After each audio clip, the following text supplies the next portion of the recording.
aqui no seu Conexão Jovem, tratando mais um assunto incrível, falando sobre gamificação. Eu estou aqui impressionado sobre o que a gente pode fazer para engajar pessoas ali de acordo com o interesse que a gente tem. Porque, afinal de contas, a gamificação acaba sendo uma ferramenta também de pesquisa, né? De você extrair a experiência da pessoa. Aí eu fiquei pensando nisso que vocês falaram e o que a gente poderia fazer, por exemplo, para que a gamificação não ficasse só em torno do objeto que eu vou receber? Será que a realização da tarefa pode ser uma recompensa? Sem dúvida, sem dúvida. Quer ver um outro exemplo? Educação financeira.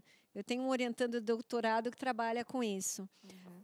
A recompensa ela não é física. Você vai mudar o seu hábito para você aprender a lidar melhor com o dinheiro. Essa é uma recompensa de segunda camada, que era o que a gente estava colocando no outro bloco. A importância de você passar daquela parte puramente toma lá, dá cá, né, que a gente tem muito nos jogos online de verdade, né? Você fez uma determinada tarefa, você vai lá e ganha um prêmio. Mas você passar da mera premiação para entender o que vem e qual é o seu real benefício por trás daquilo. Qual é a experiência, qual é o sentimento, qual é a emoção que você vai ter a partir daquela realização.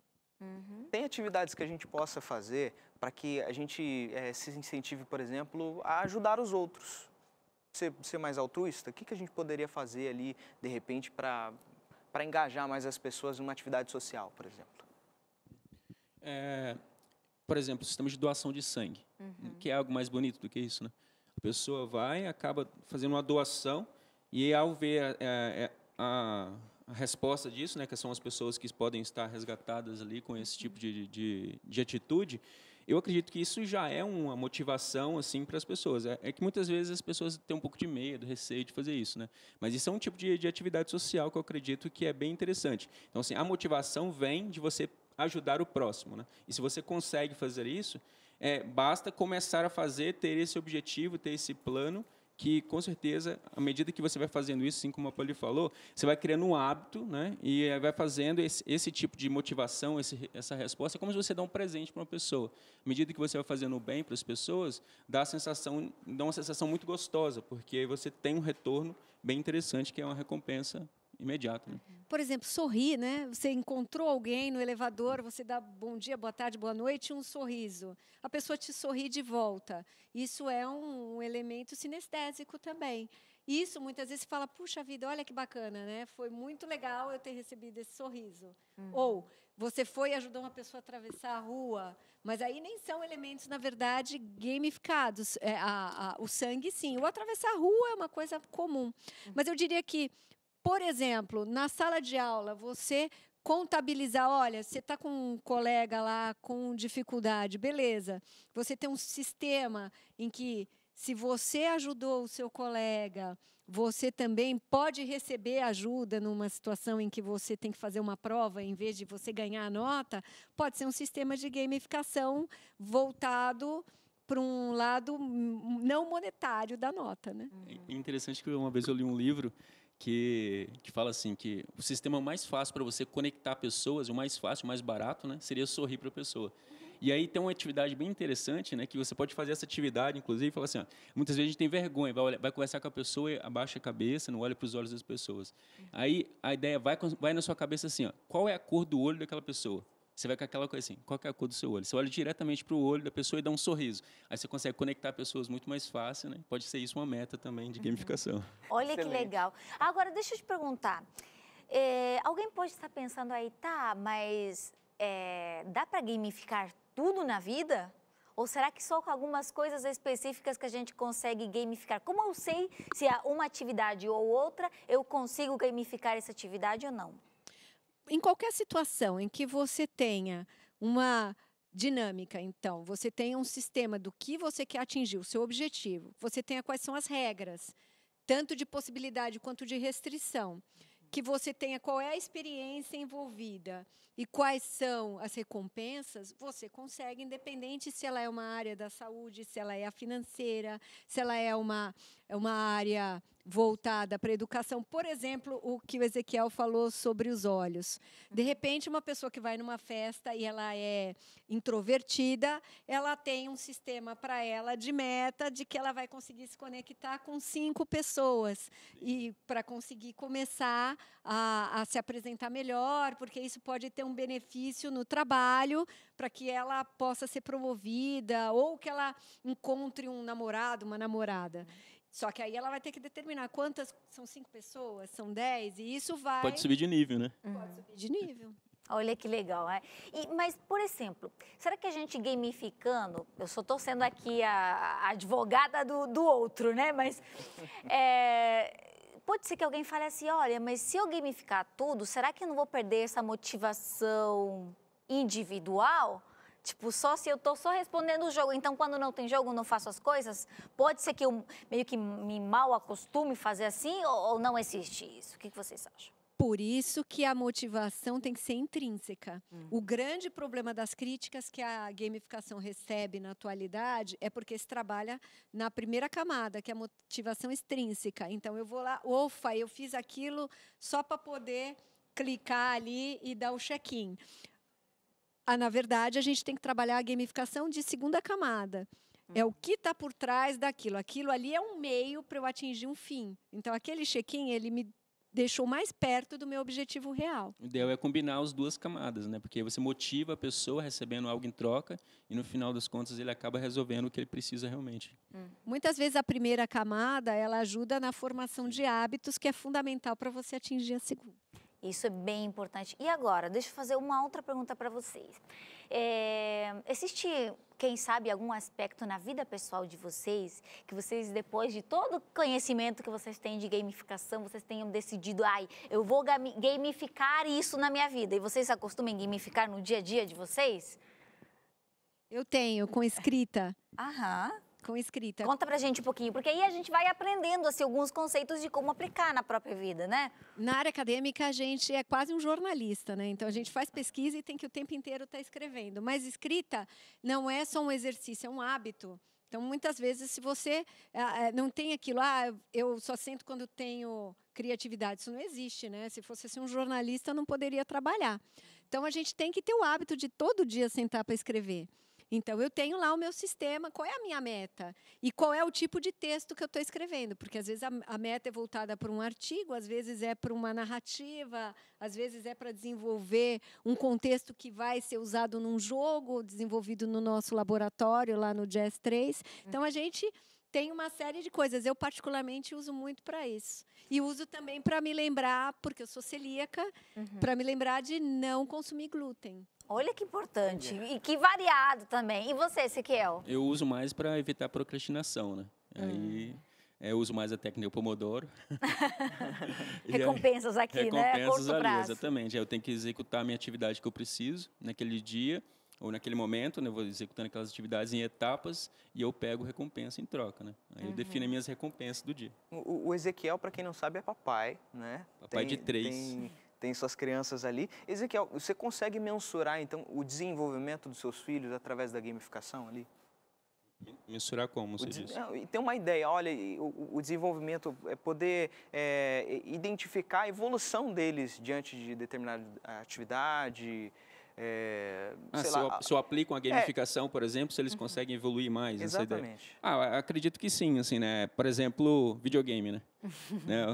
O Daniel, ele gosta muito de videogame, né? O mais novo, e eu acabo cortando um pouco o videogame para ele tentar estudar mais, né? Tentar ir tirando mais notas melhores na escola, e ficar mais engajado na escola. E ele aceita isso completamente. Então, assim, a ideia é, eu vou muito bem na escola, fazer toda a minha atividade, para depois eu deixar ele um pouquinho jogar videogame. Então, essa meta seria uma meta que ele gosta muito, que o objetivo dele era jogar videogame. Então, eu gosto também porque eu vou e tento engajar ele um pouquinho mais, ele faz todas as atividades dele, depois ele tem a sua recompensa, que é o videogame, né? E não tanto também, mas só para deixar... Um treinamento prático do que você está estudando também, né?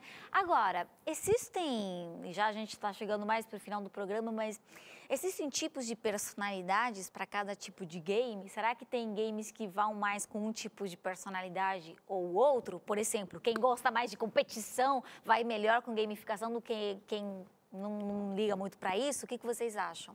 Na área de jogos, especificamente de jogos digitais, nós temos sim diferentes estudos sobre perfil de jogador. Então, tem jogador que é mais colaborativo, tem jogador que é mais competitivo. Então, nós temos diferentes classificações de tipologia de jogador. Por outro lado, o que vai acontecer? Como a gamificação ela é um processo aberto, ela não é um jogo em si fechado, como quando a gente produz um jogo, eu tenho lá aqueles elementos combinados e por mais que eu tenha inteligência artificial aplicada, eu tenho um contexto ali que é fechado de alguma maneira. A gamificação, ela por ser um processo, ela dá uma amplidão que vai depender de como você maneja as regras de acordo com o tipo de objetivo, para que isso se adeque a diferentes perfis psicológicos.